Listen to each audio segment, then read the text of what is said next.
Kony 2012 was a brief shining moment when the internet decided that a 28-minute YouTube video would single-handedly end a decades-long African conflict.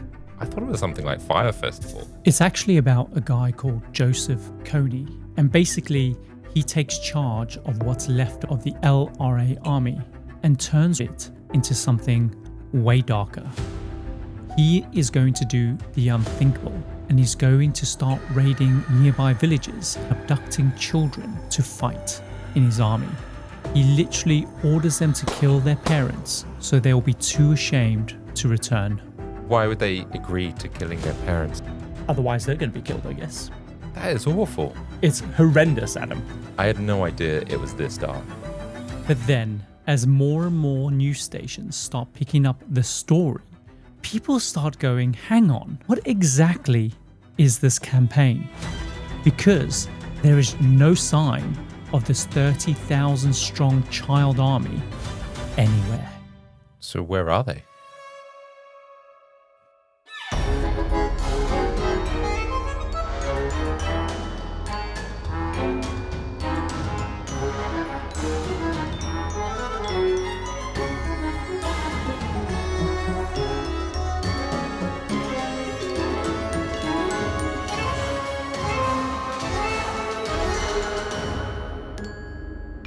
Welcome to the Compendium, an assembly of fascinating things, a weekly variety podcast that gives you just enough information to stand your ground at any social gathering. We explore stories from the darker corners of true crime, the hidden gems of history, and the jaw-dropping deeds of extraordinary people. I'm, of course, Kyle Risi, your ringmaster for this week's episode. And I'm Adam Cox, the clown union representative for this week. What do they need union representation for? Good hours, fair pay, you know, they go on the picket line and start, I don't know, squeaking their horns. The new thing is that it's like not woke to like squeeze their nose anymore. So they need a union representative to stop that.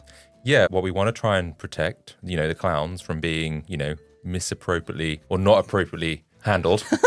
And equally, we don't want them handling other people. Yeah, they're a dying breed though, right? So you need to put in these protections to kind of attract more clowns to the circus. Otherwise, what's left? I've never seen a young clown, do you know what I mean? Oh, actually, that's true.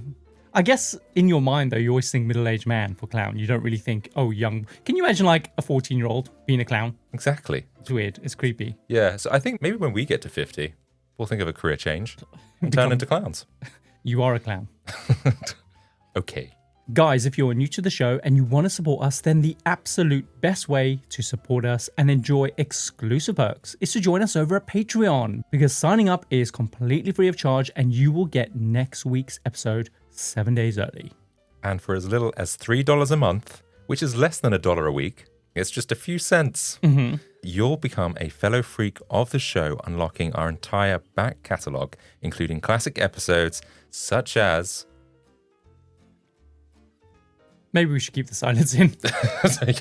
I can't remember any episodes that we've done in the past. What did I... Oh, there was the NHS episode. Was that? I think that might be in the first 20.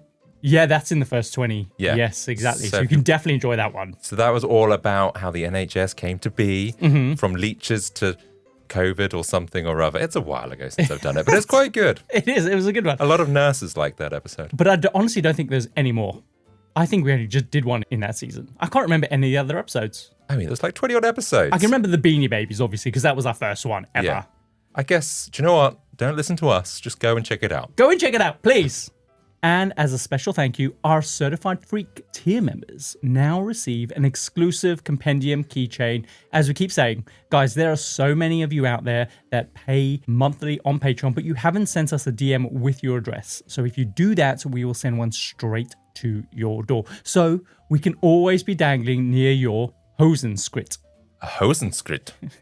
Hosenskrit. Hosenskrit. Yeah, we don't want your Hosenskrits to be like cold and naked. I don't even know how you can make that sound sexy.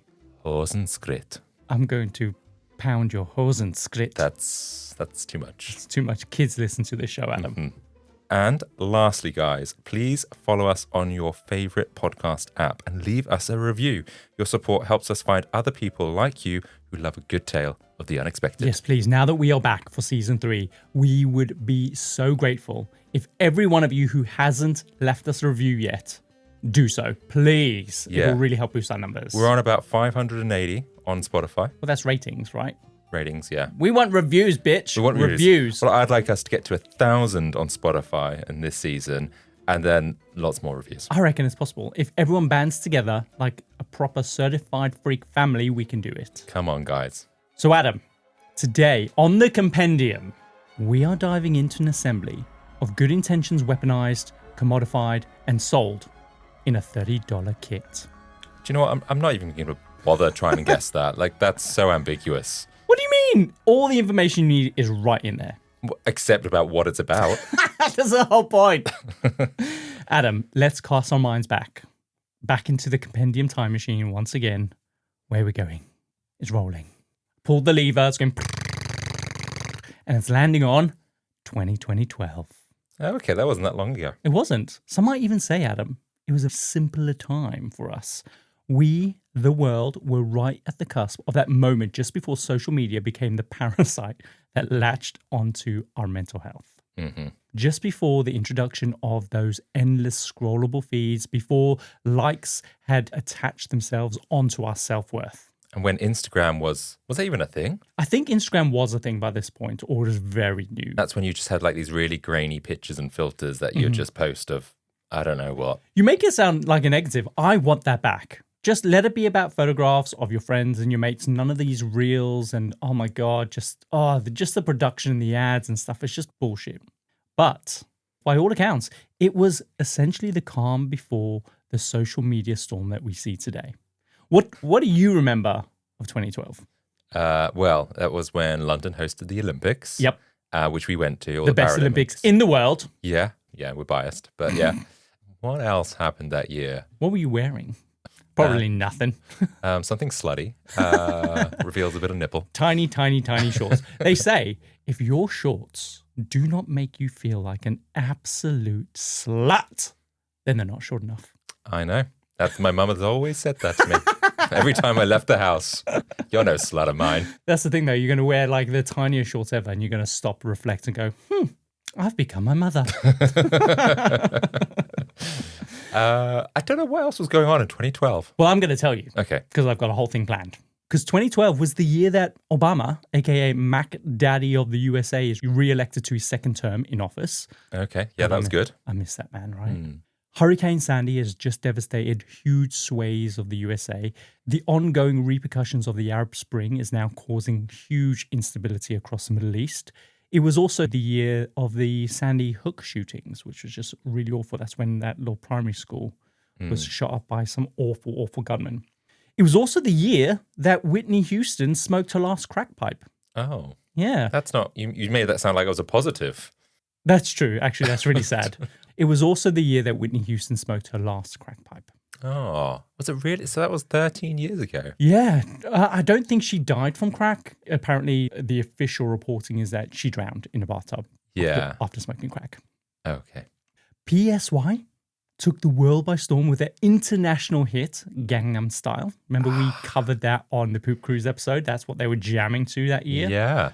And of course, you cannot forget about, as you said, London 2012, the Olympics, the best Olympics in the world, which we went to. I think we went to the Paralympics where we saw Oscar Pistorius doing his little thing on the track. And actually, in a couple of weeks, we're actually going to be doing an episode on Oscar Pistorius and the killing of Riva Steenkamp. Oh, interesting. Because we had that massive debate on our way back from Ibiza, didn't we? Just a couple of weeks ago where we were like, what actually happened?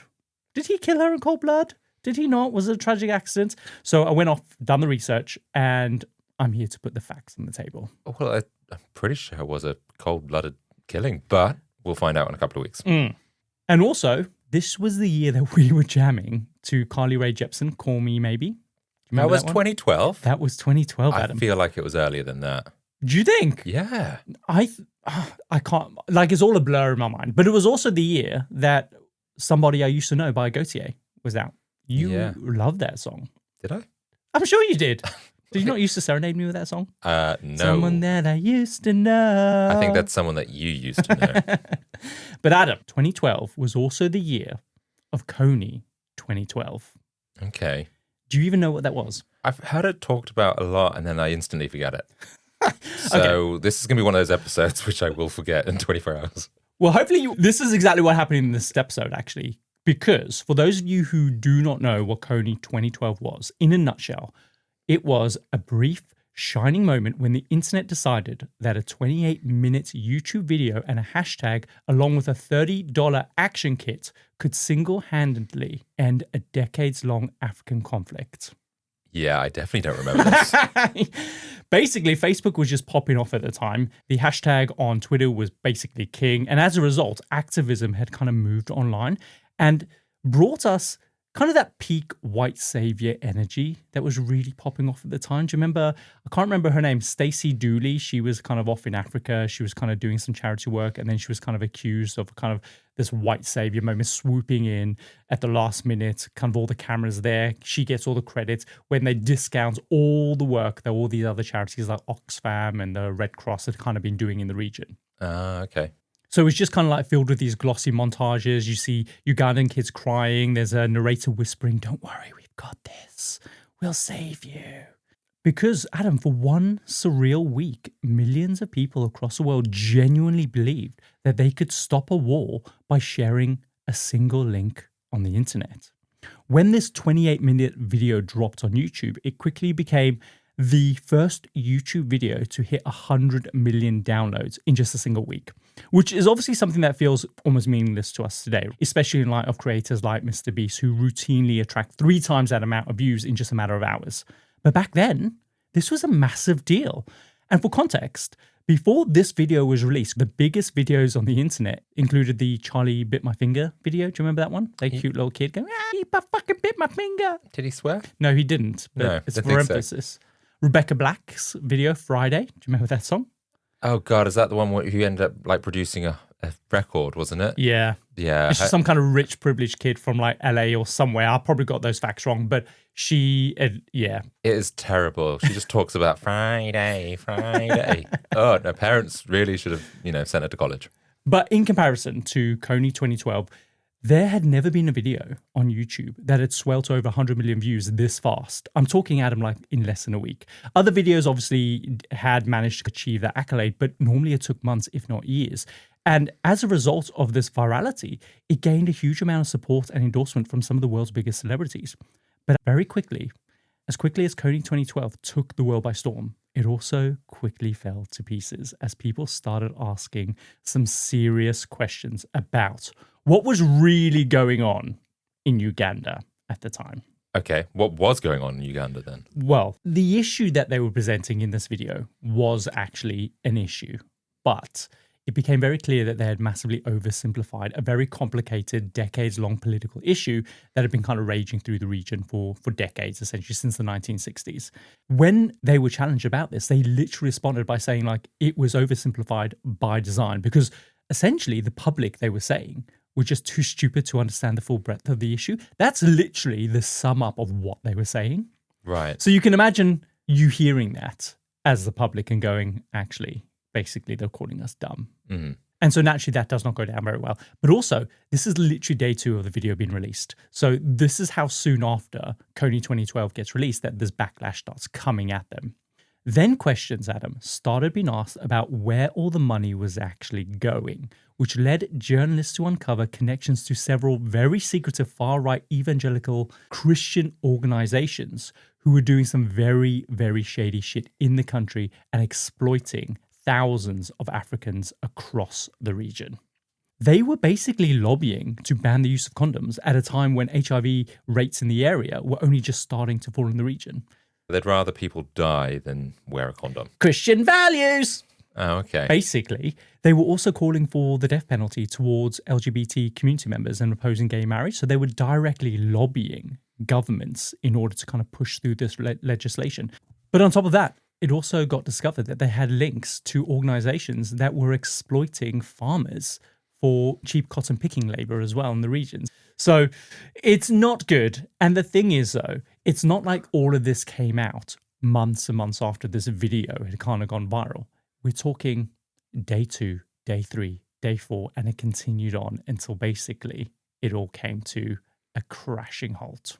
Right. So it sounds like there's a meteoric kind of rise in this viral video, but then obviously it unravels pretty quickly. That's right. Yes. So Adam, today on the Compendium, I'm going to tell you about this infamous Kony 2012 viral video, the one that took the world by storm for a very brief 72-hour period. I'll tell you about the man behind it and what he was actually trying to achieve and how it all fell to shit. And maybe throughout this, there will be a lesson to be learned to always do your research into the charities that you are supporting. But also, understand that Facebook likes does not equal one child saved. Is that what they were saying? Pretty much. Like, that was the thing at the time. All these kind of really inspirational charitable videos where people like share and like and kind of pass things on. People were liking them and thinking, oh, I've done my good deed for the day. I've saved a child. All you've done is just like that video, increase the reach, and got it in front of more people. That's all you've done. You've not actually done anything meaningful. No, not at all. But the fact that people thought that, wow. So Adam, the man behind the Kony 2012 video is a guy called Jason Russell. So he's born in 1978. He is raised by very evangelical Christian parents in and around the San Diego area in California. And together, they ran an evangelical theater group called the Christian Youth Theater. So it's kind of like High School Musical, but for Christians, and way worse, and way more cringy, basically. And their son, Jason, is the absolute epitome of a theatre kid. Literally, his whole world is wrapped up in this. When he's around 13, he gets interviewed by a local paper where he talks about his passion for theatre, describing it basically as being his entire life. His first production is when he's like 8 years old, and since then he's done like 20 productions. His first production is when he's 8? Yeah. In front of his parents? Not in front of his parents, part of the theatre group, because they run this theatre group, right? Listen! I thought he was running the show, and I just went like, 8 years old? He very soon will be running the show. And basically, to prove how serious he is, he tells a journalist in this interview that theatre isn't something that you do unless you're really into it. So basically, he's super intense. He's a super intense theatre kid. And I fucking hate him already. Because every single theatre kid I've ever met is just way too confident. Too confident for you to even trust, as far as I'm concerned. Okay. Don't trust their hair. It's too stylized. I don't know. Just someone who's really precocious and just really confident. Like, where's the fear in your eyes? Like when someone raises a hand at you and you go, and you cower. Do you know what I mean? Like we did when we were kids. We were scared of our parents. Maybe they still cower, but maybe they like act and kind of like, oh, mom, don't do that. Really dramatic. Yeah. Oh, God forbid. Eventually, in the year 2000, he ends up going to the University of Southern California School of Cinematic Arts, which, by the way, is one of the schools that was caught up in the whole admission scandal kind of controversy that kicked off. Do you remember with Felicity Huffman? Oh, the one from Desperate Housewives? Yeah. Did she go to jail in the end? I think so. I think for like a couple of months or a week. Oh, I don't know. It wasn't for very long. Probably not. Rich, privileged white woman from Hollywood. Probably not. And like I said, there's just a whole lot of privilege around these kids going to kind of these schools in these areas in San Diego and California. So I already fucking hate them. So after he graduates, he and a few of his mates are like, do you know what we should do? We should make a documentary. They don't know what it's going to be about yet, but they just know that it has to be really fucking good. So they put their heads together and they decide that, you know what, there's a lot of bad shit going on in Africa. Honestly, I wouldn't be surprised if they honestly believe that Africa is a country on its own at this point. Probably. And the church that they belong to, they do a lot of missionary work kind of in and around the region of Uganda anyway. So they often hear about these really bad things that are popping off there and they think to themselves, our church already has an established network out there, so it's a really easy starting point for us. Maybe we'll land some kind of cool story when we're out there. And this is the thing that always gets me about these so-called evangelical kind of charity missions that they go on to. They pitch themselves as doing good humanitarian work, building wells and schools, handing out medicine, baby formula. But when you take a closer look at it, it's rarely about helping them in the way that they claim. Like more often than not, it's mostly just about imposing their own beliefs on them. Like you get the medicine, but only if you go to the sermons. Do you know what I mean? Like they'll build a school, sure, but baked into the curriculum is most definitely going to be Christianity in a way. Yeah, isn't like what happened to help thy neighbor without strings attached? Yeah. Exactly. So suddenly all these indigenous beliefs and the local practices that are prevalent in the area are just undermined and pushed to the margins. In some cases, whole communities are effectively shut out and don't have access to these resources unless they convert to Christianity. Mm-hmm. Now, I don't know whether or not that's exactly the thing that's going on here, but that is the general vibe of what a lot of these kind of Christian-led kind of organizations do when they go out on these charity works. They're there because they're trying to kind of help them see that Jesus Christ died for their sins. And here's the thing, for a lot of these people, these missionary trips like these kids are about to embark on, they're often treated like a rite of passage. The church encourages them to go, they sign up without kind of really thinking deeply about what they're actually doing and what impact they're having in the region. They come home with this huge kind of white savior kind of glow, feeling like they've really had an impact in the world. So again, I fucking hate them. Feels like someone that's going on a gap year. Yeah, gap year. And go like, yeah, I helped out, I volunteered, and I don't know. Yeah, I really went out to kind of like connect with myself and connect with humanity and really help my fellow man, that kind of thing, right? And they come back. Doing cocaine off the toilet seat at work. Exactly. But the reality is they haven't really done anything. The biggest impact is often on them, not on the people that they actually went out to help. So Jason Russell and his mates, they decide that they're going to head off to Darfur, mostly because at the time it was popping off all over the news. So they think to themselves, if we're going to make a documentary, this is where we're going to find our story. Except when they get there, it's not quite what they expect. They start traveling around with kind of local guides, they're visiting a bunch of places, but ultimately there's just nothing there for them. Mm-hmm. But while they're out there though, they start to hear whispers about these child soldiers in northern Uganda all caught up in the civil war, and instantly they're like, this is it. This is our story. And Adam, honestly, the situation on the ground there where the civil war is kicking off with these child soldiers is really dire. The war literally traces its roots all the way back to British colonialism. Surprise, surprise. It's the result of the British carving up huge parts of Africa in the 19th century. They draw these kind of arbitrary borders around various regions. They lump together completely different ethnic groups with distinct languages, customs, and histories. But the British, after they draw these borders, they don't actually want to govern the actual region themselves. So what they do is they implement a system called divide and rule, where the people of the country will actually govern the country on behalf of the British. The problem is, not all the ethnic groups want to be ruled by the British, right? Oh, really? That surprises me. Yeah, no one goes into this going, yeah, let's do this. Like, so there's Great Britain's carving up the country and then leaves us to kind of manage it. Exactly. So the groups that are like, fuck this shit, they end up actually getting marginalized and oppressed, while the groups that are more cooperative are appointed to physically run the country, right? Mm-hmm. Now remember, they're different, distinct groups. There's a natural rivalry between them anyway. They have these different distinctions because they are different. Now you've got one that's ruling over the other. It's a problem. Yeah. So basically it works out that the Buganda kingdom in the south ends up gaining all the political power across the country. They receive the bulk of the economic development, the education, and so the other ethnic groups, they're basically told you can go and suck it. How do they think that this was going to work or like play out? It just feels kind of crazy. They're not thinking long term, basically. Yeah. And a big part of this cooperation comes with the Buganda's people's relative openness to Christianity, which the British are all too happy to kind of impose on them. Meanwhile, the ethnic groups in the north, like the Acholi and the Lango, they're just completely marginalized. The British end up recruiting heavily from the northern groups, the oppressed and marginalized people, for their army, which just only ends up deepening the divide. So I get it. They're thinking, why are we forced to serve in the war? We have none of the resources. We've got no education yet. We are the ones who are being conscripted into the army while the others just get to kick back. So I get it. And over decades, what you end up with is this very clear north-south split baked into the country's identity. And it ends up just breeding this resentment and distrust between the different ethnic groups.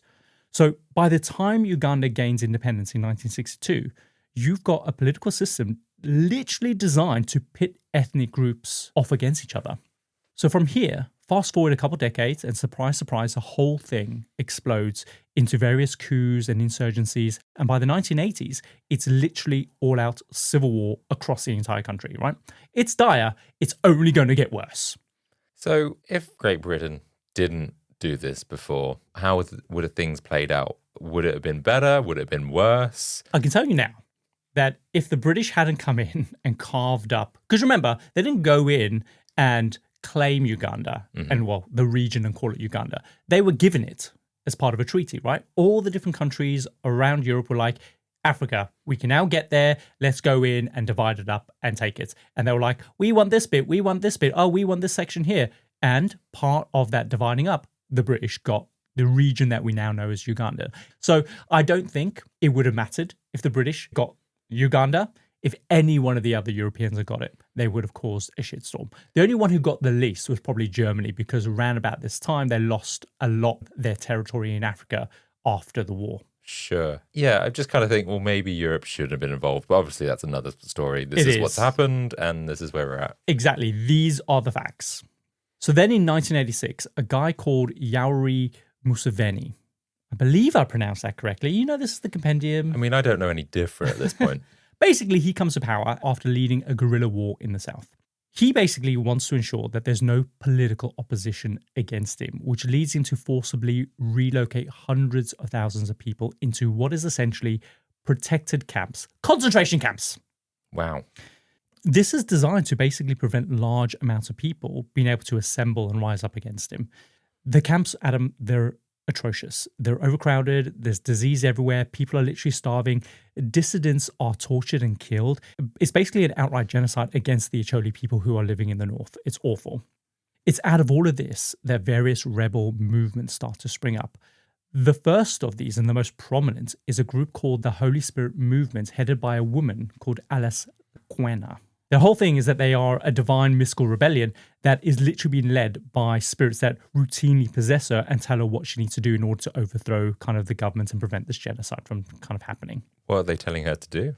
Apparently, one of the spirits guiding her is a 17th century Italian officer who tells her kind of that he's given her and her army a bunch of protections. And basically that when they go into war, they're absolutely going to be fine. So she tells her soldiers that they don't need things like guns or grenades, because essentially they're being protected by these spirits. By the magic. Literally. All they need, Adam, is rocks, which they say will magically turn into grenades when they throw them. Okay. And so she's literally sending these people into battle against soldiers with literal AK-47s who just literally shoot them dead. How did... she just sounds... Yeah, she needs help. Yeah, it's not a great strategy, is it? No. And why is it never like just fun spirits that come to you? Like, why don't you just go out and party Mr. more? Blobby. Yeah, why don't you just do some more painting? Yeah. It's never that. The thing is, though, it is very complicated because they are essentially having a genocide committed against them, right? Mm-hmm. It's just that they put their trust in this cracknut. Yeah, who thought could turn things into... Oh, it gets worse. It gets way worse. When this becomes apparent that, of course, these people are running into battle and immediately being shot and then fleeing for the jungle, right? She forbids them from doing that. It's like, no, you cannot run into the jungle. Instead, what you need to do is you need to rub this magical ointment onto your skin and basically the bullets will pass right through you. And they believe her after this? Mm-hmm. It's not magical ointment either. It's literally shea butter. I mean, you know, you'll be really moisturized. Yeah, moisturize me. Spoiler alert, it does not work either. So then she tells them it's because their bodies are tainted from eating pork and onions and drinking too much alcohol and having way too much sex. And she says, because of this, the spirits have abandoned those people. So if you don't want to get shot and killed, then you need to abstain from doing all of those different things. That does not work either. I don't know. People that are still there going, oh, that's where we're going wrong. I kind of feel like, no, you should have left. Yeah. Like, because I'd be like, excuse me, miss, can you go and run into this crowd of people and throw your magic rock? The reality is, Adam, a lot of these communities don't have any education, right? They are brought up with their historic kind of customs and beliefs. A lot of it does revolve around these mystics and things like that. So I get how they could potentially fall for it. Of course, seeing what's happening, they realize very quickly that actually that's not the case. But then there's another excuse and another excuse. And now you're accountable because you've been eating too much onion. It's so, yeah, I feel for these people. And so it will come as no surprise that in 1987, thousands of these soldiers end up getting slaughtered and Alice is forced to flee into exile into Kenya. And that's basically where she stays for the rest of her life. So now there's a big empty void that needs to be filled by someone. And the person who comes in and takes control is Alice's cousin, a guy called Joseph Kony. Oh, so that's where Kony comes from. That's who Kony 2012 is. It's this guy called Joseph Kony. And basically he takes charge. He denounces all the weird bulletproofing kind of magical spirits. He hands out actual AK-47s and he turns what's left of the army into something way darker. He rebrands them as the Lord's Resistance Army. The problem is all of their soldiers have been slaughtered. There's none of them. So where are you going to get new soldiers from? Either another country? What he's going to do is he is going to do the unthinkable and he's going to start raiding villages and abducting children to fight in his army. And it's not just a few, Adam. Over the years, the LRA abducts an estimated 30,000 kids into their army. Boys literally as young as 10 years old. So it's awful. They also take young girls as well, who they then sell into sexual slavery or marry off to kind of Kony's commanders. So it is literally dire. But there's a problem. The first chance that these kids get, of course, they run away, right? So what he starts doing is when he kidnaps them, he starts ordering them to literally kill their parents before he takes them. That way, if they try to escape, where are they going to go? But why would they do that anyway? It's for that reason, right? What, to survive? Why would they agree to killing their parents? Otherwise, they're going to be killed, I guess. Ugh, jeez. And to make sure that, of course, they won't be accepted back into those communities if they do escape. Yeah, they've killed their parents, but they're going to have aunts and uncles and family members and community members that might accept them. What they do is they force them to drink the blood of their parents or eat their flesh. That way, if they do come back, then they're kind of going to be stigmatized for eating another human being. Basically, all of this is a way to trap them inside the LRA forever. That is awful. It's horrendous, Adam. He also forces these kids to cut off their own lips, noses, and ears. So they look monstrous as well, which is just heartbreaking. And this is all to terrify the communities that they're attacking. And it's also a warning to the other kids who are thinking about escaping, because otherwise that's what they're going to be forced to do. And they're not having their lips and noses and ears cut off for them. They're forced to do it themselves. I'm interested to what they actually say to these poor children for them to do that, right? Mm-hmm. Like usually you do that to kind of please someone, or yeah, you might do it to kind of protect yourself. But yeah, what's he doing to brainwash them? What is he saying? Adam, is probably simple. Do it or you get killed. It's life or death at this point. There's no negotiation in it. They've probably seen a bunch of other friends in this army meeting the same fate. I just think like these kids who are innocent, all their innocence is being stripped as soon as they join this guy. It's awful. I had no idea it was this dark. And Adam, this is not just cruelty. This is literally psychological warfare. It's breaking these children down and then rebuilding them into weapons of pure obedience to serve in this army. Mm. By the late 1990s, early 2000s, northern Uganda is in complete freefall. You have tens of thousands of kids in these villages living in constant fear that they're going to be kidnapped and recruited into the LRA. This is actually what Jason Russell is walking right into the middle of. When they arrive in Uganda, they start meeting with locals, in particular the kids who are living in fear of being kidnapped.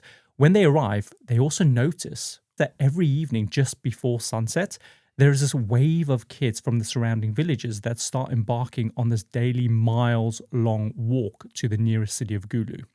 It's almost like a pilgrimage that they're making, and it's every single night. The purpose of this is so they can go and sleep on the streets of the town, knowing that they'll be safe from being kidnapped in the middle of the night. Why just being on the street? Yeah, because the LRA are in the surrounding jungles. They're almost being ambushed in the middle of the night in these small little villages surrounded by this jungle. And so they're leaving what you'd think is the safety of their own home with their parents, and they're going to go to the city to sleep with all these other children. Yeah. Wow. And I guess the parents let them because they're like, well, actually, you're safer there than you are with us. Yeah. So Jason and his mates, they follow these kids. They film footage of thousands of them, literally sleeping under bridges, in abandoned buildings, in makeshift shelters. If they're lucky, they might even get a spot like in a safe house where one of the locals has offered them somewhere to sleep away from the elements. When you see the footage of these kids, Adam, they are literally piled in these halls. They're all asleep. They literally look like corpses just stacked on top of each other. That's how tight this space is, right? They just need somewhere to sleep. Mm-hmm. And so Russell and his friends realize this is it. This is the story that we're going to tell in our documentary. So they sort of hone in on a few of the kids, in particular a young boy called Jacob, who makes this journey to Gulu every night. And Jacob has it bad, Adam. He talks about how he's lost his brother to the LRA. He's literally breaking down in the footage, and he's talking about how he'd rather be dead than living in this world without his family, and that he hopes he's going to see them again in heaven one day. And when you see him recounting that, it's just heartbreaking. And that's because his brother has killed his parents? I don't know the situation, whether or not his parents have been killed, but yeah, he's making this pilgrimage every day. He's very clearly a very traumatized little boy. When Jason and his team get all this footage, they then head back to the USA and they make a documentary called The Invisible Children. And they then set up a charity under the same name, Invisible Children Incorporated. The purpose of their documentary is, of course, to raise awareness and then raise money off the back of that to help these kids. Mm-hmm. Very noble. Sounds great, right? To raise awareness, they end up traveling to a bunch of different schools and Christian conferences. People are absolutely moved by what they're watching, and so they start donating whatever they can. The money is then used to pay for scholarships and rebuild a bunch of schools in the northern area. It funds vocational training, job skills programs, particularly for young women. And this is what they end up doing. They make more videos to raise more awareness, to raise more money, and then invest those donations to help these kids. Eventually, they start hosting events like Displace Me, where participants can make a donation and then spend the night sleeping outside to experience what these kids are going through. So it's 100% a choice for you as a participant, unlike the kids in Uganda who are literally having to do this just so they don't have to kill their parents. So it's awful. It's, in my opinion, it's a little bit misguided. Like, you cannot ever put yourself in that position. Sleeping on the streets at night, fine. But why are you sleeping on those streets on that night, right? You're doing it so you don't have to live your life in a fucking army and slice off your own lips. Yeah. But I get it. They have noble intentions, right? They're raising money. That's the positive. I just think that trying to put yourself in their position is probably not the best thing to do. Yeah. At this stage, they're not a huge operation, but their proximity to LA does attract advocacy from a few celebrities like Kirsten Bell and the Fall Out Boy. Fall Out Boy in particular, they get inspired to make their own music video about a love story between two Ugandan kids in Gulu, basically. And the song is called I'm Like a Lawyer, the Way I'm Always Trying to Get You Off. How is that related? Exactly. That is the actual title. Because nothing says sensitive humanitarian outreach quite like a pun about, like, acquittals in court. Yeah, it doesn't make sense. It just sounds like they're jumping on a bandwagon. It sounds like it. So when they're asked about why they made the video, they said it's because it would be more dangerous and more compelling and groundbreaking than just making a documentary.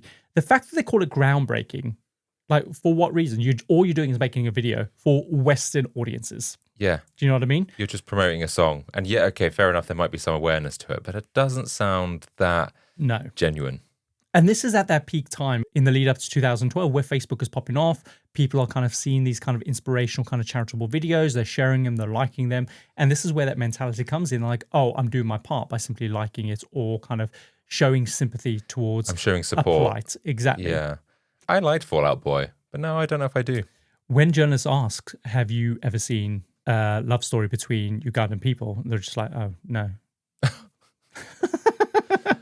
No, but this is what we think it looks like. Yeah. So it's very much this clueless white savior complex thing that was popping off around about this time without any real understanding about what was actually going on. And also, when they say more dangerous and compelling than making a documentary, dangerous in what way exactly? What is it going to do?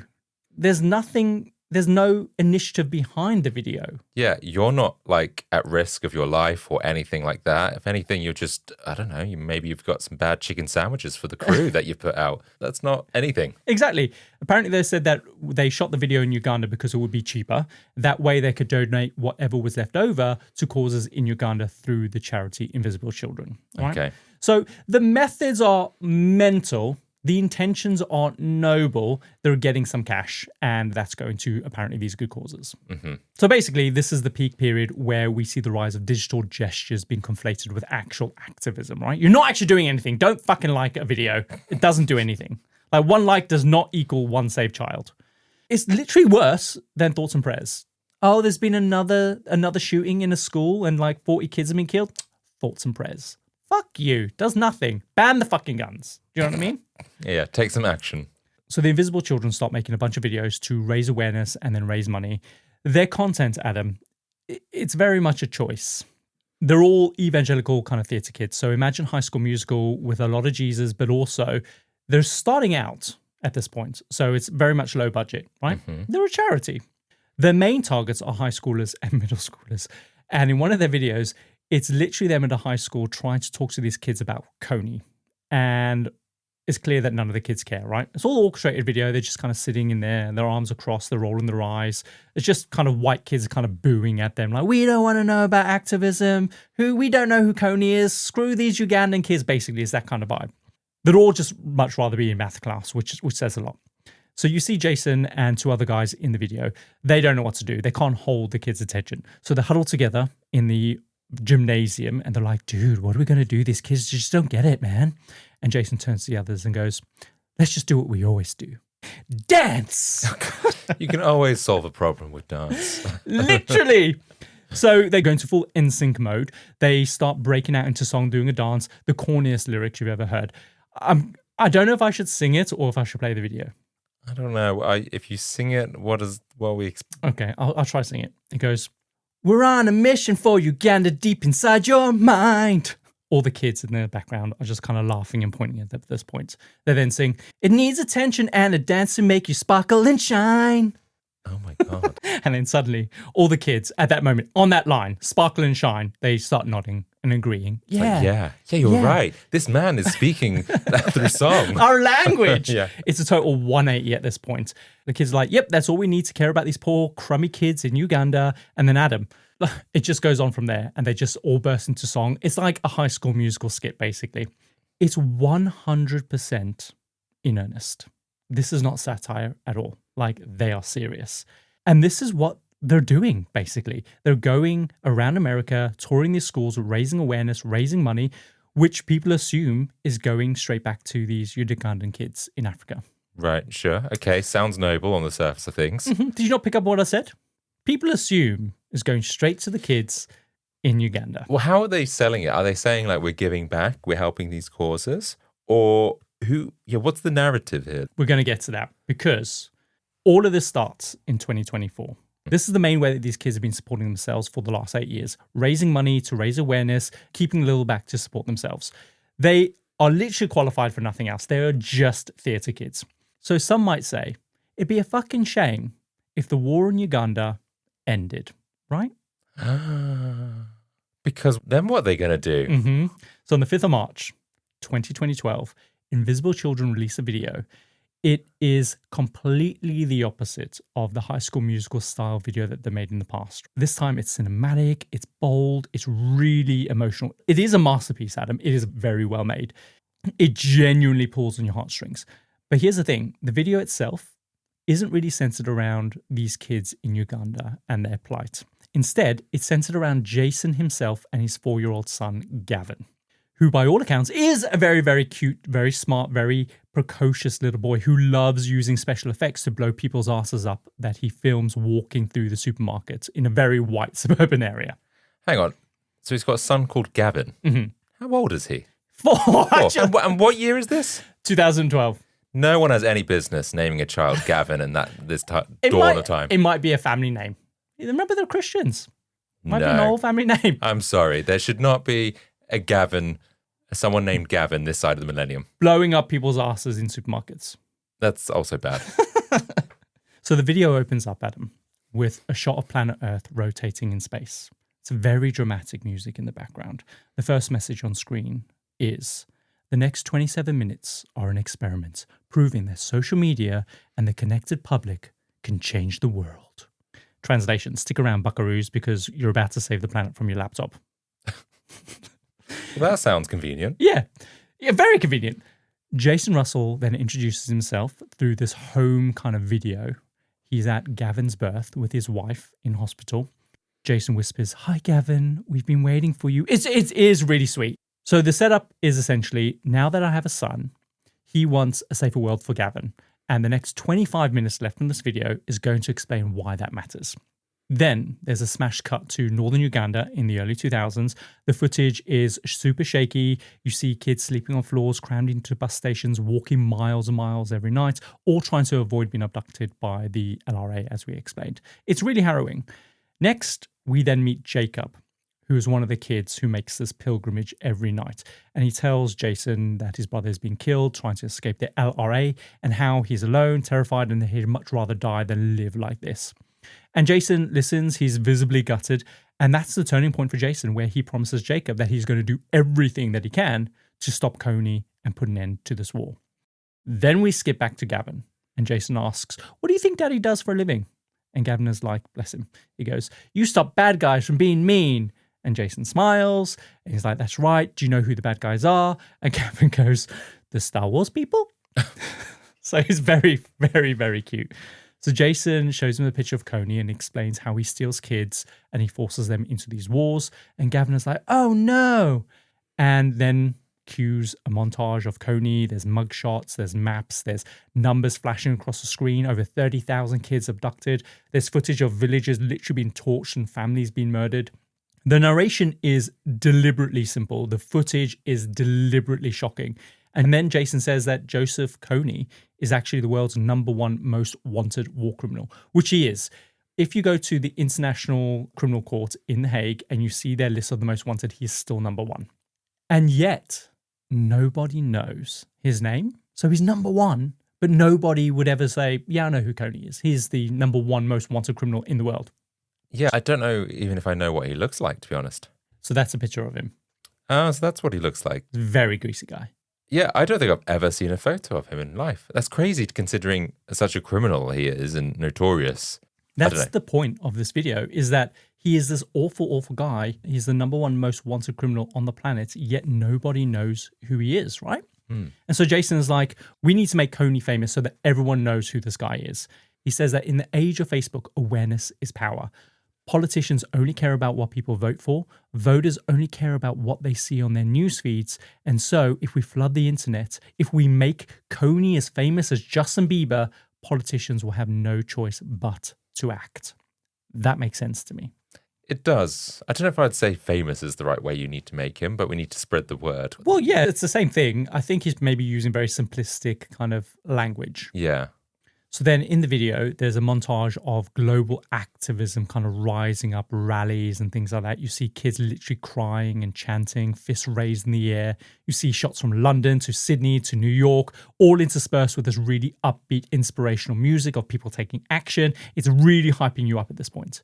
And then Jason calls in the celebrity cavalry, Oprah, Gaga, Clooney, Bieber. He says that everyone needs to tag them, tweet them, make them care about this mission. He then says, once you've done that, you need to contact one of the 12 US policymakers listed in the description, and they are the ones that have the real power to make positive change. And he says you need to flood their inboxes, you need to blow up their phones. You cannot let them ignore this war criminal that is Joseph Kony. So yeah, do you get the sense of how inspirational? Imagine this is very fast paced. There's a lot going on. There's no image in that video that's on the screen for more than 2 seconds. Yeah, I get what you're saying. And also, he is kind of saying, like, this is what you can do to make a change, which almost sounds kind of noble at this point in time. At this point, I have no objection to this video. It is really incredible. He then introduces the action kit, right, which you can get through their website and it costs you $30. It's a $30 donation, basically. It will contain 2 Kony 2012 bracelets, one for you, one for your friends. It will then contain stickers, but most importantly, posters with Kony's face on it. It's kind of like the Shepherd Fairy style posters, like the Obama Hope kind of posters, reds and blues, etc., but with war crimes written all over it. And then he says, once you've done all of that, those 3 things, tagged the celebrities, reached out to the policymakers, and got your action kit, once you've done all of that, the entire purpose of this video will all come together on April the 20th, 2012. One night, in every major city on Earth, the world will flood the streets and do what they call cover the night. Literally plastering posters of Kony's face on every wall, lamppost, anywhere that they can put a poster. And when the world wakes up the next morning, there'll be no escaping the question of who Joseph Kony is. This does sound like a good way to like spread the news and get it out there. Albeit it does sound a bit like merch in terms of what you can buy, but I can understand like the poster, you want to kind of get the word out and people to comment on what's that bracelet if everyone's wearing them. I get it, but I'm also questioning it. I wouldn't question it. I would say on the face of it, this is an incredible video, really effective. The problem is what lies beneath it. And we're going to get onto that. Because the video is great. It's done really well, but it's about the execution and what follows. And it's just really, it's very messy. But basically, he's saying that after the Cover the Night event, everyone is going to know who Joseph Kony is. And so the US government will have to do something about him, right? And that's essentially the video. And Adam, when it's released, literally overnight, it explodes. They were initially hoping for like 500,000 views in the entirety of the year 2012. But It ends up getting 100 million views in just 7 days, becoming the fastest and biggest viral video in YouTube history. It's huge. I cannot express how massive this video is. And here's what they do brilliantly. They really do take a complicated geopolitical conflict that spans 6 decades and they make it really simple and easy for people to understand and also consume and relate to, right? And really care. Sadly, that is what works in this society. But it's also where the problem lies, right? Amongst this virality of this video, Jason literally becomes one of the biggest celebrities in the world. Everyone is talking about him. Everyone wants to know who this Kony dude is. He's been invited to all these different talk shows from the West Coast to the East Coast. He even gets invited on to Oprah Winfrey. And so along with the virality of this video, celebrities all over the US start endorsing the video. We're talking Rihanna, Bill Gates, Nicki Minaj, the Kardashians. Everyone agrees, yeah, this is bad. But then, as more and more news stations start picking up the story, within the first 72 hours, people start going, hang on, what is this campaign exactly? Because yes, they've made a video very simple to grasp, but also, like I said, that is where the problem lies. They're missing a ton of context and information about the realities of what was actually going on in Uganda. Like the lead up to what happened in Uganda has literally a 6-decade run up that isn't even mentioned in this 27-minute video. And so this starts circulating while Jason is on all of these talk shows where initially it's all positive. Who's Kony? Who are you? What do the invisible children do? But then he's been criticized for overly simplifying this very, very complex issue that's got like 6 decades of history attached to it. To which, Adam, he literally says, and I don't know if he was briefed or even had time to even think about the answer, he literally says, we could have made an hour-long video that explores the entire history, but in his words, who's going to watch a deep dive of a video into the weeds of a decade-long civil war? He's basically calling the public idiots. Yeah, it's interesting because it's almost like there should be a teaser and then you find out more. Exactly. And that I get that's probably what he's maybe trying to get at by saying like, well, if we just release a documentary, it's not going to get maybe as far reached as something that goes viral and kind of pulls on the heartstrings. But equally, yeah, it's kind of like there's more to it than just 28 minutes. Exactly. I'm not sure whether or not he linked to the Invisible Children documentary. That is the original one that they did that he could have easily done because now you've wrote people in, right? You've really got them to care. A lot of people probably would have gone, I'm interested in this other documentary. Yeah. It should be mentioned in the video. Exactly. Find out more or whatever, hear more about specific people or whatever. So it's such a small detail that could have kind of like this line of question not been an issue. You know what I mean? But even in The Invisible Children, I'm not very clear whether or not he even asks or he even explains about the history. And so basically, this is the first wobble that the Kony 2012 hype train kind of experiences. After this, people start questioning the facts of what was actually happening. The film makes it sound like Joseph Kony is right now in Uganda holding 30,000 children hostage and force them to fight in this war. So journalists reach out to the Uganda government. Some even go to Uganda to get a sense of what's physically happening on the ground. But there's no sign of this 30,000 strong army anywhere. So where are they? When they ask the Ugandan government about this, they're like, yeah, that's because we dealt with them 6 years ago.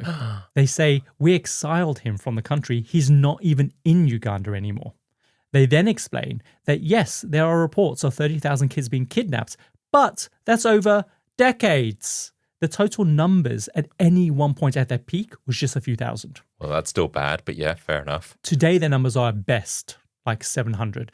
And those are all now dispersed across the Democratic Republic of Congo, South Sudan, and the Central African Republic. So they're not in Uganda. Uganda has eradicated this problem, but this is seen as very much a Ugandan problem. And it's not. And basically, to sum up, Uganda is like, yeah, we don't actually know what this video is trying to get at because there's no issue here. That must have been really weird to wake up and see all this and be like, hang on a minute.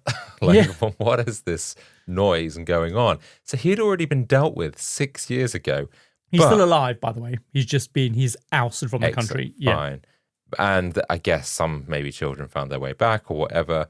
But okay, that was in 2004. Yeah. And what we're saying is by 2000, so within 2 years, they had dealt with the problem. It was when they were in Uganda that it was at its peak. Kids were doing these pilgrimages to Gulu to kind of escape. And then that's when the Ugandan government started doing something about it to protect these kids. So they went in 2004. It was a huge issue.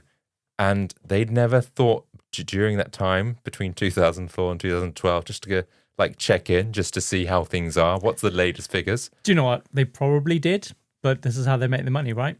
Wow. Maybe it's too much effort to find another plight. Who knows? But this is the problem. Yeah. So the reality is when Jason first went to Uganda in 2004, that was pretty much the peak of what was all happening, right? Since then, the LRA had essentially been eradicated. In reality, all of those kids, including the ones in the footage they've been recycling for 8 years, are now adults, right? Jacob, the little boy from the film, he's actually studying to become a lawyer at university at this moment in time. That must have been, strange to see that then. So all those night commuter journeys shown in their footage are just not even happening anymore. And so out of this, Ugandan Prime Minister drops a response video basically saying, thanks for caring and all the white savior bullshit, but this video is painting like Uganda is still at war, and we're not. So you're a few years too late if you want to care. Yeah. So after this, people start pointing out that Kony and the LRA aren't the only villains in the story. In the video, Jason frames the Ugandan government as the good guys, the heroes in all of this, but it completely ignores the fact that Ugandan's current government, the people who are in power, have its own very serious list of human rights abuses. And the invisible children are essentially saying, donate money because we're going to go in and help people on the ground, but also give some of that money to the current government who is just as corrupt as all the other rebellion groups. Right. Okay. So they're actually not a good government. No. I mean, they're not forcing people to cut off their own lips and recruiting child soldiers, but they are guilty of systematically oppressing a whole set of ethnic groups. And so, like with Jason, I'm trying to understand why he hasn't picked up on this before, or like, why does he? Unfortunately, I don't have the answer for you. I don't know why. He just hasn't. He's just a white Western kid who has gone into this quite naively. He didn't anticipate this video being as big as it did, right? For him, all the other videos that he's been creating, that's his piecemeal, right? That's how he's making his salary. It doesn't have the reach that this video did. And then boom, it explodes. It opens it up to a whole new level of scrutiny where he then realizes, shit, do you know what? We weren't doing our due diligence. Yeah. You get away with it before. But then I also think if you're like tagging celebrities and you're trying to get on the news and all this sort of stuff, then what did you think was going to happen? I know maybe you didn't think it'd be as big, but surely it would get scrutinized at one point or another. Remember, he's also been doing this for 8 years, right? So he's deeply embedded in this. He's probably kind of got his blinkers on. This is what he knows. This is what he's always done. This is what's worked in the past, etc. So I don't know. Yeah. It's very misguided. Next, people start questioning this whole effort to make Kony famous, right? They're like, if Kony isn't even in Uganda, then what exactly are you pushing the US government to do when they get there? Is it to eradicate what's left of the LRA? If that's the case, then surely this means that the US Army would be wiping out the very same abducted children that the video spent half an hour trying to make us care about. That's true, actually, because now these are the bad guys. Yeah. Adam, it just keeps getting worse, because after this, journalists then discover a photograph of Jason and his mates in Uganda back in 2008, and they're basically photographed with SPLA fighters, and they're basically holding AK-47s and an RPG. Basically, the SPLA are a rebellion group fighting against the Sudanese government during the Second Sudanese Civil War. So they're not the LRA, but in all sense and purposes, they're the equivalent. They're an adjacent faction. And an RPG is basically a shoulder-fired rocket launcher. So from an optics point of view, it very much looks like the invisible children are cozying up to armed forces, which clashes hard with their whole image of save the children. Jason says that the photograph was taken during downtime at peace talks. Basically, stop killing the kids. Yeah, great. Shall we post them for photographs with his bazooka? It's so dumb. Yeah. So yeah, it doesn't look like they are a serious kind of organization and charity looking to help these kids, especially in light of the mounting questions and criticisms that just keep flooding at them. All of this happens, remember, Adam, within 72 hours. So it's very, very quick. If you love to travel, Capital One has a rewards credit card that's perfect for you. With the Capital One Venture X card, you earn unlimited double miles on everything you buy. Plus, you get premium benefits at a collection of luxury hotels when you book on Capital One Travel. And with Venture X, you get access to over 1,000 airport lounges worldwide. Open up a world of travel possibilities with the Capital One Venture X card. What's in your wallet? Terms apply. Lounge access is subject to change. See CapitalOne.com for details. The next thing that happens is a bunch of white Western evangelical missionaries working in Uganda. They get wind of this incredible video that's been made about these people who they're supposedly supporting in Uganda. They decide that they're actually going to hold a screening for it for the local Ugandan people. So it's a big deal because basically they want to show the Ugandan people, specifically those affected by the LRA in the past, that the world really cares about them, right? Mm-hmm. So the locals are really excited too because they've never really received any global representation for their own kind of histories and stories. On the night of the screening, the whole village comes to watch it, and Adam, by the end, they're literally throwing rocks at the screen. They hate it. And it's because it wasn't even about them. It was about some white dude and his son in the USA. Yeah, asking his kid about this bad guy. Exactly, but most importantly, Kony hasn't even been in the country for like 6 years. They must have been doing this and they're like, well, this is not new news. They're like, sure, he's bad, but this isn't even a problem anymore. Like, we need other things. We need schools. We need water. We need medication. We need all these other things. And you're trying to get rid of a guy who doesn't even exist and you're exploiting us to get that? Like, for what purpose? Just ask some of these people about, like, before you go into this. I don't understand. To them, it felt like they were just being used as props to serve some kind of freaky tragedy porn to raise awareness and a bunch of money that they hadn't at this point seen a single penny of throughout the charity's history. One of the women in the film, she's outraged because she explicitly refuses permission for her face to be shown. And it's because she's severely disfigured by the LRA. She doesn't want her face being used for this commercial endeavor, which in reality had nothing to do with helping them. So after this, people start asking the obvious question, where is all the money actually going? And Adam, this is where things get really bad. Because first off, the main demographic responding to this Kony 2012 video are millennials, right? They're our generation. The issues that matter the most to them are social ones: gay rights, abortion rights, human rights violations across the world. The video very much implies that the money is going towards funding these on-the-ground kind of initiatives. So far, in the aftermath of this video, Kony 2012 has received $26.5 million through the purchases or the donations for these $30 action kits. Wow, that is a phenomenal amount. Is that just in 3 days? Very short period of time, yeah. Donations have also flooded in from Oprah, who gives $2 million. And so people want a breakdown of how this money is being divided up and spent. And this is when it comes out that the Invisible Children have historically and only ever intended to donate a maximum of 30% of that money to on-the-ground programs in Africa. The other 70% is being used to pay for their salaries, travel expenses, and most importantly, production costs to make more videos.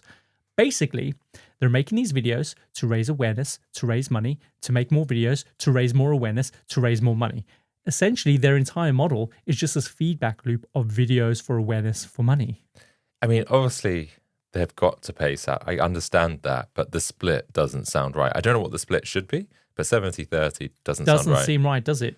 So people are like, hang on a minute, why did we not know about any of this? Turns out, watchdog charity Navigator had already rated them 2 out of 4 stars, and this was due to a lack of accountability and transparency about where the money was going. People didn't even have to dig that deep to find that out. It was all readily available online. It's shocking. Yeah, because if they've raised 26 million and only 30% of that, what is that? That's like... And that's just for this video. Remember, historically, over the 8 years, that's how they've been operating. There are some reports that say it's as low as 10% going to on the ground. Wow. But yeah, that's the nice figure that I found. That's the maximum. Yeah. Then, when this comes to light, journalists uncover some very questionable behavior after stumbling upon a video from 2010 where the charity managed to secure a $1 million grant from the Chase Bank Community Giving Contest. Basically, the way you win this grant is your appeal has to go through several rounds of voting via like a Facebook campaign, essentially. And so when auditors go and look more closely, they discover that a shit ton of the accounts that had voted for this charity were actually fake accounts. And so who created those accounts? Who knows? Probably an organization that had created them on the behalf, but it must have been thousands and thousands in order to win the grant, essentially. Yeah, okay. Then a video leaks as well, and it shows one of the directors of the Invisible Children drunk out of his mind on vodka, slurring on camera, and he says, I don't know if you've heard this or not, but we just won $1 million, 100,000 for Tahiti, and 900 extra for me. Wow. Lol, lol, lol. So that's that 10%, I guess. Yeah. That's going to the actual cause. That is horrendous. So It who is that director? I can't remember his name, but This is so corrupt. When he's asked about it later on, his official statement was, look, I was obviously joking. Who can drink that much vodka? Certainly not me. I'd die. It was obviously water, and this was obviously a joke video. Basically, he is saying that it was a video that he had made that he sent to another one of his colleagues, joking that they had won this money and like he was going to keep it for himself. Yeah, I don't buy that. Yeah, optics says otherwise, right? It's not good for that. So meanwhile, like I said, Jason is on the road. He's doing all these interviews. The organization is scrambling to kind of show evidence that the entire $1 million actually did go towards the intended programs in Uganda. But honestly, this is the turning point, basically, because people don't believe it. It just seems like there's just one thing after the another. So people just assume that everything from here on out is just bullshit. Yeah, they've lost the trust in these people. 100%. Their reputation is squashed, basically. And it's like 3 days in. The media completely turn on them. They're accusing them of being a bunch of rich, white, spoiled, privileged party kids, just playing the white savior card, celebrating their own success while kind of selling this feeling of changing the world. And Jason is still out there. He's still doing interviews. He's showing up with his game face on. He's smiling through all the scrutiny. At this point, it's very clear in the media and to the public that they have just been funding a marketing machine. And then smack bang, in the middle of all of this, Jason has a literal naked meltdown on a public street in San Diego. He just goes out, he's streaking. It's the middle of the day, like I said. He is butt naked. Right. He is seen ranting at passerbyers. He is kind of like talking like a crazy person. He's slamming his fists on people's cars. Do you remember all that kind of bath salts controversy in Florida where people were taking bath salts and they were like literally acting like zombies? Yeah. That's what this looks like. And I think a lot of people think it was bath salts that he was on. Yeah, for him to kind of flip like that. Yeah. At one point, reports say that he was seen masturbating on people's lawns. Remember, this is the middle of the day. On their lawns? Yeah. Maybe it's good for the grass. I tried to find that clip because Jason is pretty hot, but I couldn't find it. You do, however, get a nice shot of his literal arsehole from behind as he bends over. Oh. Yeah. That's not pretty, though. He basically ends up getting arrested. Obviously, the footage is sold to TMZ for like $30,000. Mm-hmm. Jason is then taken to hospital where he spends 2 weeks. And an official statement from his wife reads that he basically had a psychotic break from all the pressure of doing so many interviews, but also the stress of having to keep defending himself. Mm-hmm. But she stresses that this is not who Jason is, that he is actually a hero to thousands of people in Uganda and around the world. So they're still maintaining that he is the savior. I mean, he's done some good, but it's kind of questionable. Yeah, exactly. It's just not well executed and has backfired, essentially. So after he gets out of hospital, he goes on Oprah to do some damage control. And this interview really grinds my gears because remember, Oprah is a massive donor to the Invisible Children. I'm surprised she's not like, I want my money back. Or at least I want to know my money has gone, evidence that it's you gone would think, somewhere. right? That's the kind of hard-hitting journalism you would expect her to ask. But she's 100% in on this PR damage control that is unfolding. Because, of course, if he looks bad, she looks bad because she's donated to the cause, right? Yeah, that's weird. So why did she do that? So she brings him in for an interview. He explains, of course, that he was exhausted and that it was the speed and the reach of the video that was just so unexpected. Oprah does ask some critical questions about all the criticism that he's kind of getting, which are very clearly canned responses that he's very clearly prepared for. He's very coherent when he's kind of giving his answers to them. And basically, Oprah's got her own damage control to do in this as well. So I understand there's a coordinated kind of thing. Mm-hmm. But one of the key take-homes from this interview is that Oprah says, and it completely overshadows everything in this interview. She says, so you had a meltdown. People say it's because you're gay. Is that true? What? And what has that got to do with it? And when people report on this in the media, it's all people are saying. It's like, oh, he's gay. And it has nothing to do with it. But it overshadows a lot of the controversy. I mean, the controversy is still there, but this is what people are talking about rather than his answers to the canned responses. Actual important questions here. What does he say to that? Oh, he says, yeah, I've heard that before. But the important thing is he doesn't deny it. He just laughs and says, yeah, I've heard that one. I'm a theatre kid. Does he have a child? Yeah, he has. He's not gay. Which obviously it doesn't mean anything. But That's so stupid. What does that even matter? It doesn't. The important thing is that this is just such bad journalism. I usually respect Oprah, but I would be like, no, I want to know my money has gone to something good. And so while all of this is going on, the efforts to trace the money gets deeper and it gets very dark because they discover that funding has been linked to a multi-layered network of far-right evangelical Christian organizations across the USA. And it starts when they see that at the charity's inception, they receive funding from a company called A1 Self-Storage. Now, the company itself is owned by the Castor family, who had donated hundreds of thousands of dollars to support California's Proposition 8 bill, which is basically tied to the ban on same-sex marriage, right? This is a big deal. From there, they then discover that in 2006, the charity also took $235,000 from the National Christian Foundation. It's another group linked to the Castor family that also funds anti-LGBT policies. The argument from Invisible Children was, we're not going to refuse money that's offered to us. We're a charity, right? Which is fine. I get it. Except it's proven that in 2007, they applied to join the Barnabas group.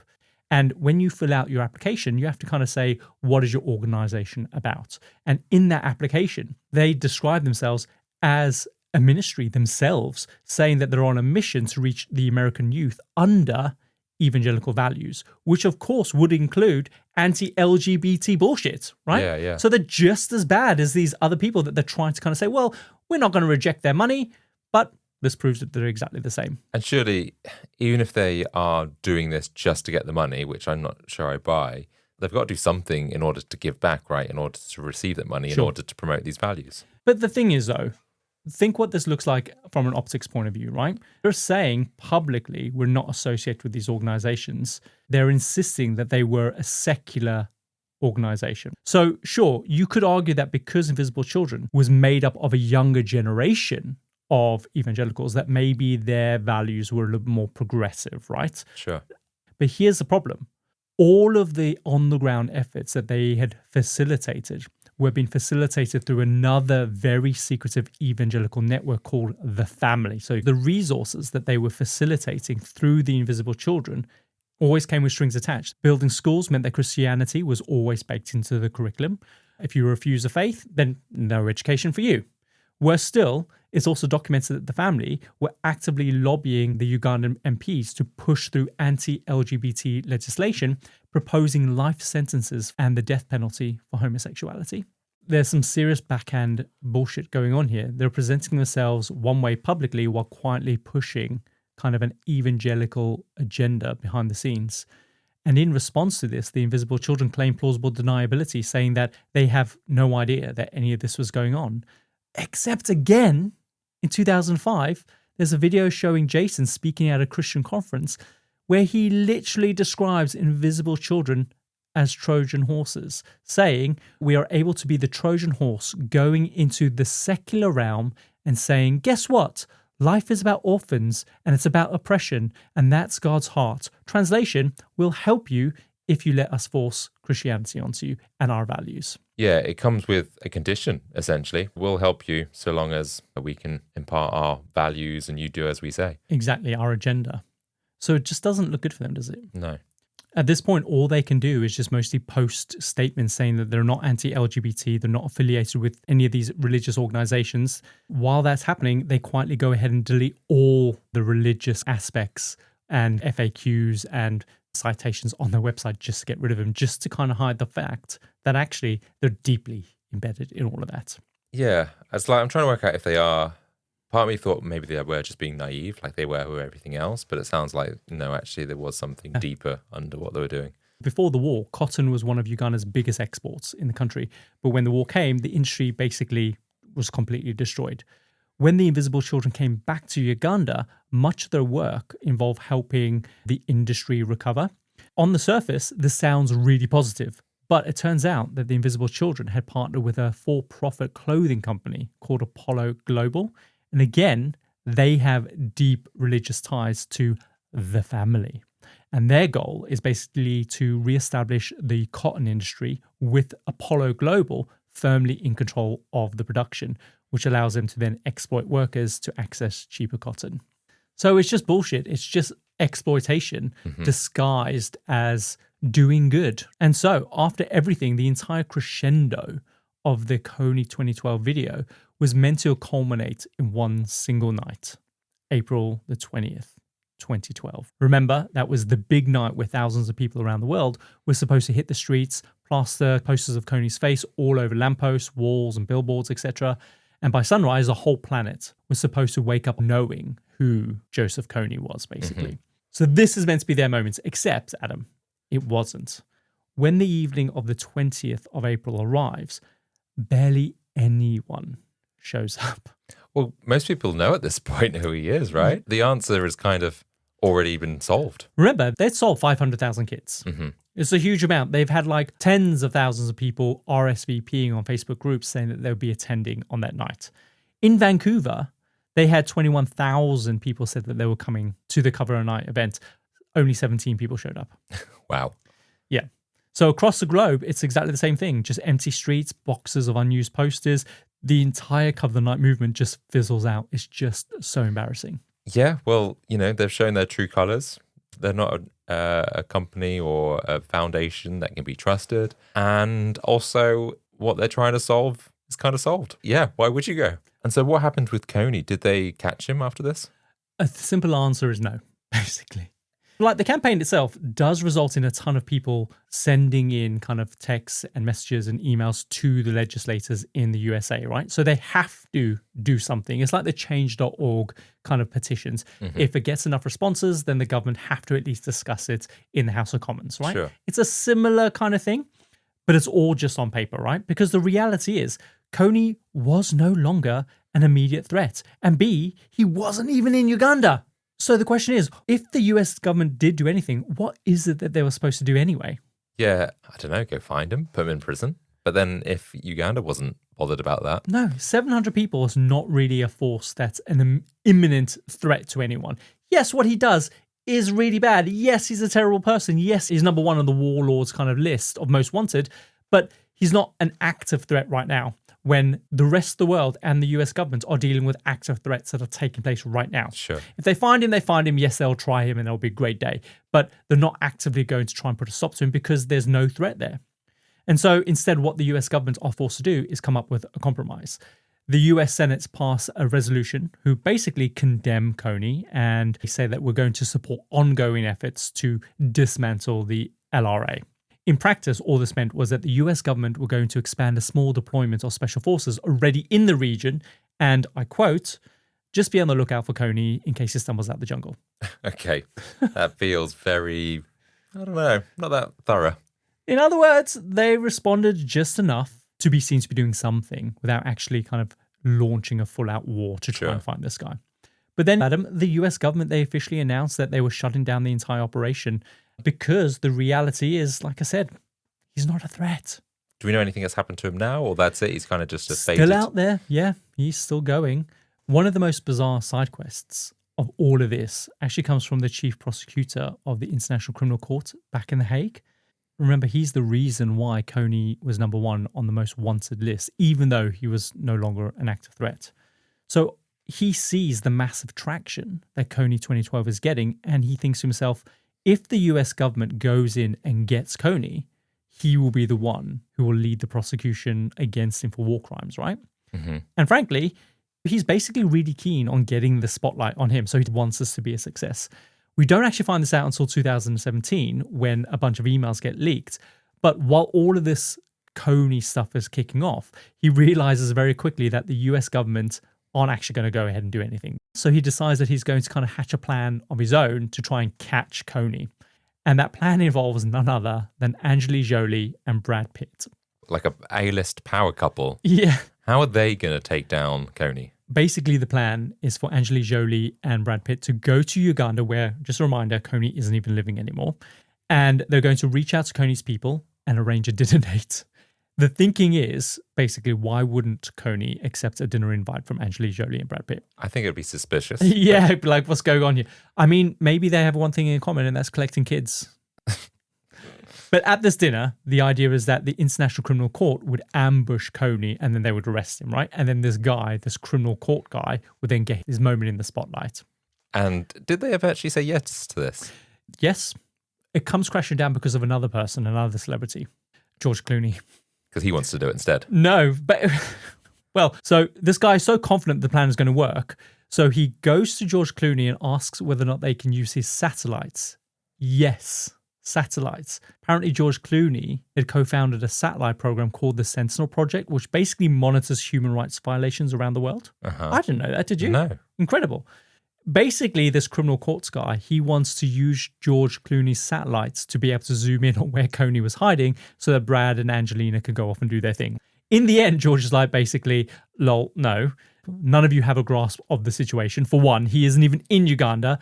And also, he's not even a threat anymore. So the answer is no. So the entire thing just fizzles out. And it just goes from strange to even stranger. That is bizarre. To think that was his plan of bringing him down. Yeah. And all these leaked emails prove all of this was happening. So following this, all the noise starts dying down around the Invisible Children charity. They continue to make more videos, to raise more awareness, to make more money, just to make more videos. And because of the backlash, though, they completely lose all credibility. And so eventually they are forced to drastically downsize. And all in all, throughout this entire saga, they end up making $30 million from that Kony 2012 video. Of that, 70% of that money, they literally just kept for themselves. Wow, that's so bad. It's crazy. It begs the question, doesn't it? Like, how were these charities even able to get away with that? This is one that we all, I guess, a famous one that's gone wrong. What about other charities out there? It turns out that this is literally how non-profit frameworks are allowed to operate, right? It's all legal and it's just really gross. They're all still deeply connected to various right-wing evangelical groups. Their agenda just hasn't really changed. Their origins, remember, they're all rooted in the evangelical sphere. So that's never really going to go away. It's what they were raised in. It's what they know. But Jason, he's still very much on the scene. He doesn't really play a prominent role in the organization anymore. When he does pop up, it's mostly as the face of the charity, basically. He's carefully trying to reframe everything that's happened through a very curated narrative that basically just benefits him and the organization. In 2016, he did a TED Talk where he basically explains that they weren't expecting everything to go as viral in the way that it did. And he talks about how it caused this massive breakdown because of all the stresses, etc. But how great the whole experience was. Basically, getting rich off a decades-long civil war about traumatized kids in Uganda, which wasn't even a thing by the time this video came out, basically. But he's basically reframing how he played this massive role in changing the world and bringing activism to the digital age. So he's a bit deluded then.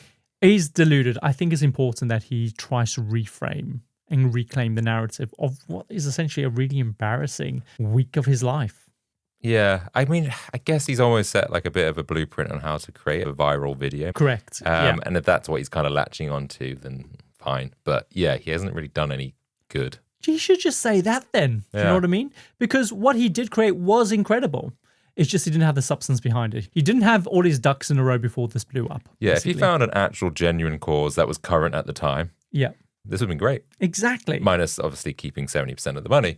But apart from that, it'd been great. But it's awful that they can do that, right? Crazy. And Adam, that is the story of Kony 2012. Well, I didn't know that was Kony 2012, to be honest.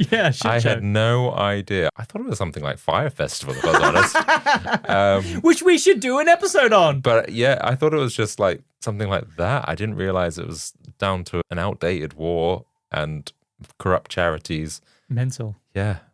Yeah, so I guess the moral of the story is always do your research. Yeah. Right? Obviously, there's a lot of good charities out there, but make sure you find out, the right one. Exactly. Most charities are businesses at the end of the day. And in today's world, the reality is that money is in the attention that they can garner from people. Like eyeballs literally on screens. And to get that attention, it's not above these folks to literally twist the facts and hide their true agenda, which is what they've done in this case, right? Their main demographic was trying to appeal to millennials, and then they quickly scurrying in the background to try and cover the fact that they're actually associated with all these right-wing evangelical Christian networks that their main demographic does not want. Yeah. But also, I guess the moral is, look where the money's going, actually, right? I don't think I would donate to a charity if I found out that literally only 30% of the money was actually going to the good causes. No, because like, well, who else is this going to? Like, how much work or how much does it cost in order for you to do the videos? It shouldn't be that much. Looking at their early videos with the High School Musical stuff, that doesn't look like it's high budget, but apparently that's where the money was going to, right? Or just the directors. Yeah. So, any last words? No? Should we run the outro? Let's do it. And that brings us to the end of another fascinating foray into the Compendium and Assembly of Fascinating Things. We hope you enjoyed the ride as much as we did. And if today's episode sparks your curiosity, then please do us a favor and follow us on your favorite podcast app. It truly makes a world of difference and helps more people discover the show. And for our dedicated freaks out there, don't forget that next week's episode is already waiting for you on our Patreon. And as always, it is completely free to access. And if you want even more, join our Certified Freaks tier to unlock the entire archive, delve into exclusive content, and get a sneak peek at what's coming next. We'd love for you to be part of our growing community. We drop new episodes every Tuesday. And until then, remember, outrage is cheap. Change costs more than a share button. See you next time. See ya.